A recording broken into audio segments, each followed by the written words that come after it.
Operation Ivy Bells, the CIA is listening, comrade. Between 1946 and 1991, the United States, the Soviet Union, and allies on both sides were locked in a long, drawn-out conflict known as the Cold War. The nuclear arms race was becoming aggressive, and there was a constant threat of nuclear attack from both sides. This constant threat of sudden nuclear destruction impacted how regular citizens lived. Bomb shelters were built, children practiced duck and cover drills in school, and the terror of not knowing when nuclear attacks were coming made both the Soviet Union and the US even more hostile towards each other. During the Cold War, gaining intel on the opposition was highly sought after, and things like double agents, defections, and information releases and wiretaps were common. One of the most interesting wiretaps, Operation Ivy Bells, occurred deep undersea in Soviet-controlled waters. Operation Ivy Bells was a joint mission between the National Security Agency, the NSA, the United States Navy, and the Central Intelligence Agency, the CIA, to apply wiretaps to Soviet underwater communication lines during the early 1970s. During the Cold War, the United States was just desperate to gather any information it could about the missile and submarine technology that the Soviet Union had and was further developing. The United States was most concerned about intercontinental ballistic missiles, ICBMs, which have a range of more than 5,500 kilometers, which is pretty big. It's 3,400 miles, and were designed for nuclear weapons as well as conventional, biological, and chemical weapons.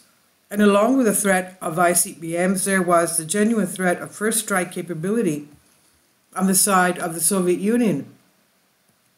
First strike capability is a country's ability to defeat another nuclear power by destroying its arsenal to the point where the attacking country can survive the weakened retaliation, while the opposing side is left unable to continue the war. The risk of one side getting a knockout punch in first was a constant worry for both superpowers.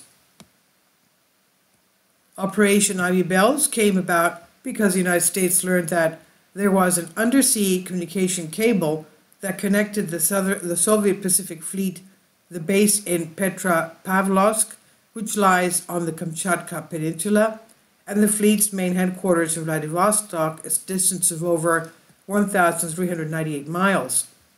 The cable ran across the Sea of Okhotsk, which was part of Soviet territorial waters, and foreign vessels are not allowed into that sea. The US needed to hear these communications, and to do so, they needed to tap the cable. But entering the Sea of Okhotsk was dangerous, and the Soviet Navy had placed an extensive network of sound detection devices along the seabed to detect any intruders entering below the water. Operation Ivy Bells was too critical for the US to simply drop. However, a solution had to be found. The installation. In October 1971, a modified submarine, the USS Halibut, was sent into the depths of the Sea of Okhotsk.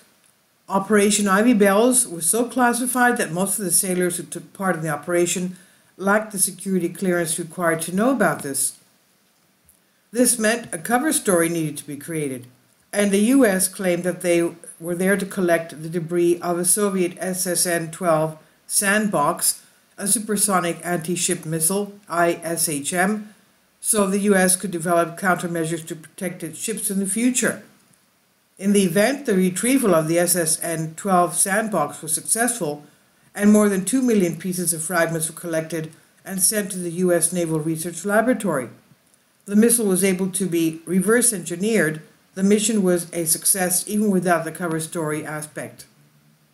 The divers in the USS Halibut, who were there to work on Operation Ivy Bells, were able to locate the communication cable at a depth of 400 feet and a 20-foot-long device to the cable.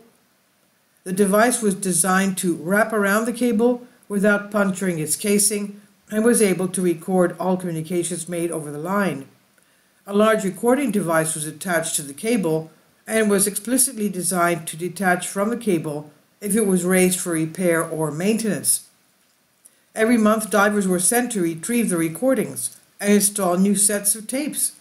The tape recordings were taken to the NSA to be processed before being sent to other agencies involved in Operation Ivy Bells. Ironically, the United States learned that the Soviets were positive that the cable was so secure they felt no need to encrypt their messages. Other valuable information gathered from the tap included intel on the naval operations at Petropavlovsk. This was important because it was the Navy's main nuclear submarine base, and 2 nuclear-powered ballistic missile subs were kept at Petropavlovsk. Ronald Pelton. Operation Ivory Bells was compromised by a man named Ronald Pelton in 1980. Ronald worked for the NSA for 44 years and was fluent in Russian. The issue was that he was in debt. He was $65,000 in debt and had even filed for personal bankruptcy 3 months before resigning from the NSA job. Finally, in his desperation, Pelton went to the Soviet embassy in Washington, D.C., and offered to sell information to the KGB for a price. The KGB reportedly gave Ronald Pelton $35,000 for the intelligence he gave them from 1980 to 1983. For providing information to the KGB about Operation Ivy Bells, he was paid only $5,000 for this top-secret information. Even though the Soviet Union now knew about the cable being tapped, they waited until 1981 to do anything about it, and then unexpectedly US satellites detected Soviet ships, including a large salvage vessel anchored directly on the site of the tap. The US launched the USS Parch to retrieve the device, but they could not find it. It was assumed the Soviets had managed to get to the device before the US could. In fact, the US had no idea that Robert Pelton had sold information about Operation Ivy Bells until July 1985. Vitaly Yurchenko, a KGB colonel, was Pelton's original contact in D.C. in 1985. Yurchenko defected to the United States and provided information about what Pelton had done. This led to Pelton's arrest, and because the crime was in direct violation of the Espionage Act of 1917, he was severely prosecuted.